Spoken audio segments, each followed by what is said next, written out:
Mahapati Gajah Mada bersama Raja Hayam Wuruk membawa kerajaan Majapahit mengguratkan sejarah emas dalam peradaban Indonesia. Lewat Sumpah Amukti Palapa, Gajah Mada berikrar akan menyatukan wilayah-wilayah Nusantara di bawah naungan Kemaharajaan Majapahit. Lalu, siapa Gajah Mada sebenarnya? Sejumlah sejarawan dan sumber ada perbedaan tentang asal-usul sosok ini.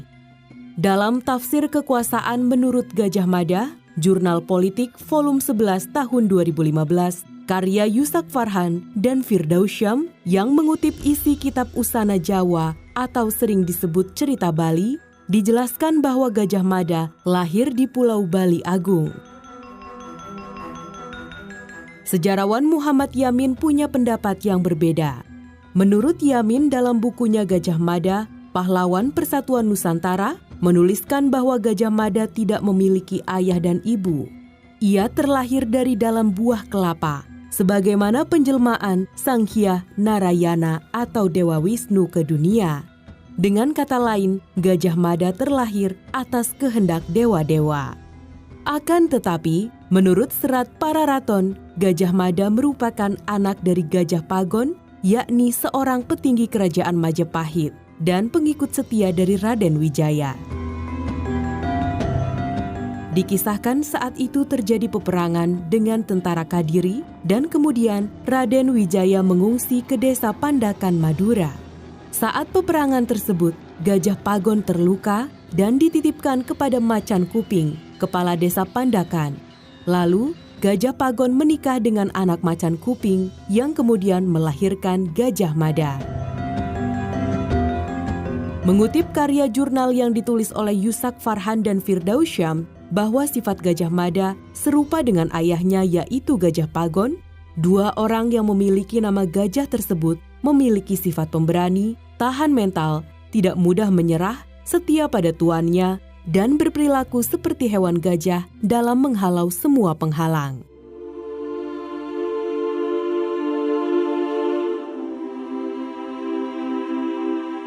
Terlepas dari latar belakang Gajah Mada yang masih belum diketahui secara terang, sosok ini punya peran penting dalam sejarah Majapahit.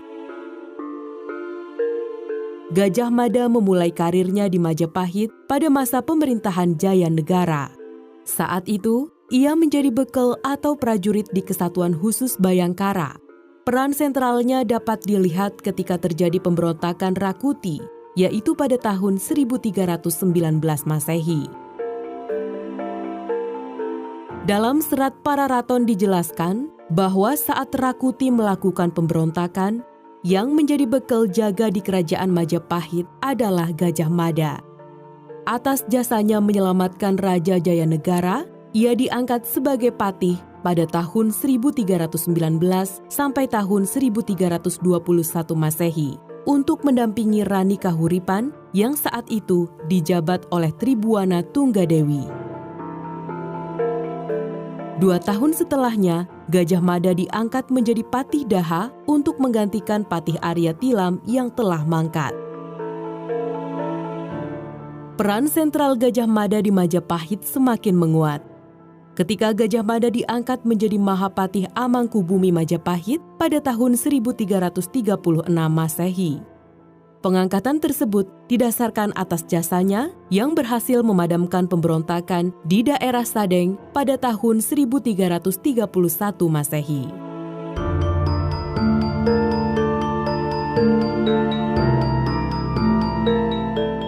Mengutip jurnal suluk yang bertajuk Sejarah Peristiwa Sumpah Palapa dalam Kitab Pararaton, karya Dwi Susanto dan kawan-kawan dituliskan bahwa Gajah Mada mengikrarkan Sumpah Palapa setelah pelantikannya.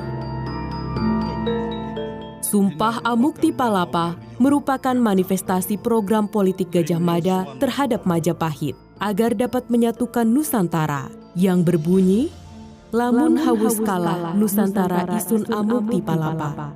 Lamun kalah ring gurun, ring seran, Tanjung Pura, ring haru, ring pahang, dompo, ring Bali, Sunda, Palembang, Tumasik, samana isun amukti palapa. Sumpah yang diucapkan saat pelantikan Gajah Mada sebagai Mahapatih Majapahit di hadapan Ratu Tribuana Wijaya Tunggadewi itu bermakna, jika telah menyatukan Nusantara, saya baru akan melepaskan puasa. Jika mengalahkan Gurun, Seram, Tanjung Pura, Pahang, Dompo, Bali, Sunda, Palembang, Tumasik, demikian saya baru akan melepaskan puasa.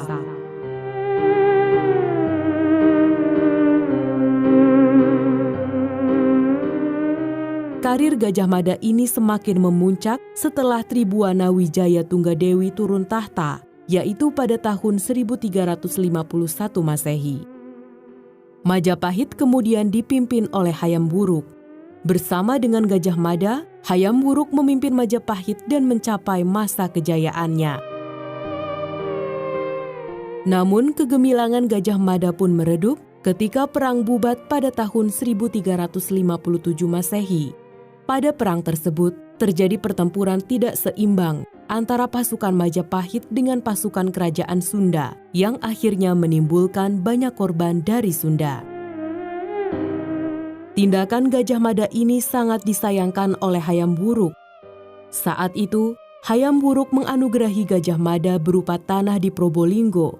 Namun, penganugerahan itu pun disinyalir sebagai bentuk anjuran halus dari sang raja kepada Gajah Mada untuk menjauh dari Majapahit. Gajah Mada pun mangkat pada tahun 1364 Masehi. Setelah wafat, Hayam Wuruk pun melanjutkan kepemimpinan di Majapahit hingga akhirnya ia meninggal dunia pada tahun 1389 Masehi. Sepeninggal dua orang ini, Majapahit di masa-masa selanjutnya mengalami penurunan dan akhirnya runtuh pada tahun 1527 Masehi. Namun kisah mengenai perang bubat ini masih simpang siur mengenai eksistensinya. Banyak sejarawan yang berpendapat bahwa perang bubat tidak pernah terjadi.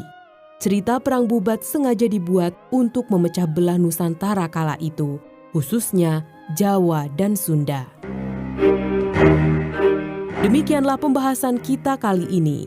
Terus update wawasanmu dengan menyaksikan video-video terbaru dari kami. Dan sampai jumpa pada episode selanjutnya. Terima kasih.